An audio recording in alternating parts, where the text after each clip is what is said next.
Hi there, good to see you again. Welcome back to Animal Science. This is Unit 3, where we're going to discuss meats, and we're going to break this out into two segments. So this will be mini lecture 1, and the content for this is coming straight out of Chapter 3 in your text, and we'll focus primarily on red meat product.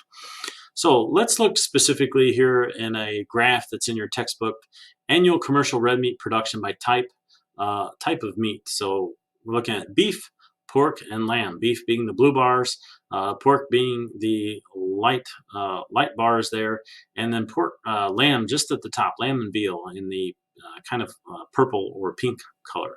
Notice that beef takes up the majority of it, and billion pounds of production dating all the way back into the mid 90s there up to today, and just kind of a slight linear increase in total pounds of red meat consumed. And you'll see kind of a slightly gaining linear line in all meat production from 95 to 2019.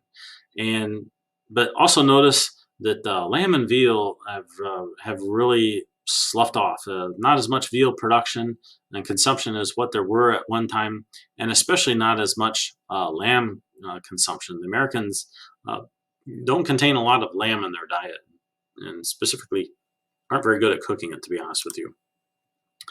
All right, so leading states for commercial harvest of cattle, hogs, and sheep, and each one here listed in this particular diagram: cattle harvest in the left, hog harvest in the middle, and sheep harvest on the right.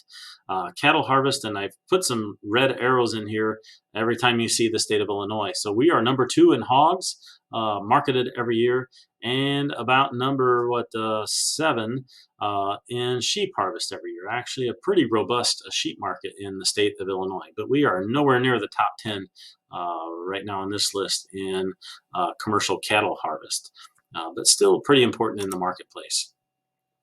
So if we look at slaughter and meat production, cattle, calves, hogs, and we'd look at million head in the U.S., average live weight. This is really important. That's why I highlighted this section of what our typical finish weight is right now. And then the dressing percentage. This is super critical as well, because that speaks to our efficiency in terms of how we can make meat production off of every carcass. Wholesale cuts of beef, veal, pork, and lamb. When we look at the big major cuts, this is what you will typically see, whether it's beef or all the way onto the right on lamb. And then those are oftentimes nowadays trimmed down to retail cuts, or what we will sometimes refer to as boxed beef. So where do they come from, those wholesale cuts? And got a diagram here, side shot of a cow, and where those cuts of beef come from. So that's important to know, because they should be prepared differently. They have different marbling, and therefore then different taste. And it's important whenever consumers buy a product and then don't prepare it appropriately and then complain about the taste of it. Sometimes they don't really know what cut that they are what they have purchased and what the best way is to prepare it. And that's why you see so much eating out and already prepared meals in today's society. Same thing with pork here. Where do those major wholesale cuts come from? The Boston butt is a misnomer. That is actually up there at the shoulder. These Boston butt and the picnic shoulder, very, very good for smoking, of course. Same with the loin and the rib. And the bacon coming down here from the side. All right, so a little bit of fundamental structure of meat and muscle in the beef carcass, and where those striations are from, where fat should be deposited. This diagram is really, really important. So we have those myofibrils that make up the muscle fibers, which make up the muscle bundles, which make up what you are actually cutting apart to eat. There's almost always some kind of fat cap on the outside. But most importantly, in terms of the taste feature of meat, is these little flecks of intramuscular fat, or what we call marbling. That really is what gives meat its taste. This out here will oftentimes be trimmed off or causes a grill fire, but is only protection for that product underneath that you're actually going to hopefully consume. Per capita disappearance of beef, pork, and lamb. And it's it's difficult to say consumption here. And really in the US, it's very difficult to say consumption of per capita consumption of nearly any product because of the amount of waste that we have. So we just talk about disappearance rates of pork, beef, and lamb. And so a little bit of historical data here on this slide from 1970 to 2017. In terms of demand, this is kind of your demand slide. So I'll let you pause if you would like and review this to kind of see which ones have gained and which ones have lost, and where some of that demand has gone. Certainly, as we transition to the next slide, the one that's not on there that we talked about in the prior unit is poultry has cut into consumption of all red meat quite a bit. Now, disposable per capita income and meat expenditures. So basically, in 1990, the average household food expenditure was about $4,300 per year. If we talk about meat, poultry, fish, and eggs, it was about $668.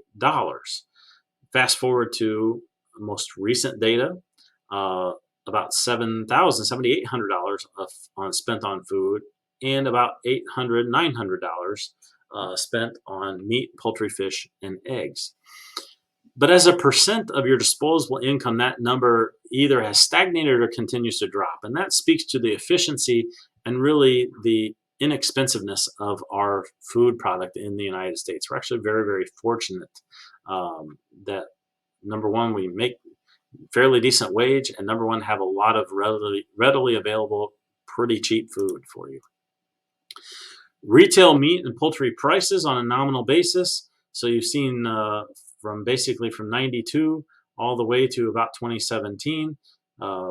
Notice that broilers and turkeys have risen, but not nearly at the rate that pork and beef has. And beef is always the most expensive red meat product. So let's talk about market share then.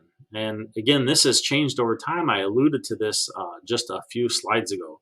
In 1980, beef had about 55% market share, and poultry just down at 19. And if you would back this slide up and go to 1970 or 1960, that spread would have been wider. Notice that pork has stuck right in there and maintained just under a third market share of all meat consumption. Poultry has gained some. They've gained basically what beef has given up.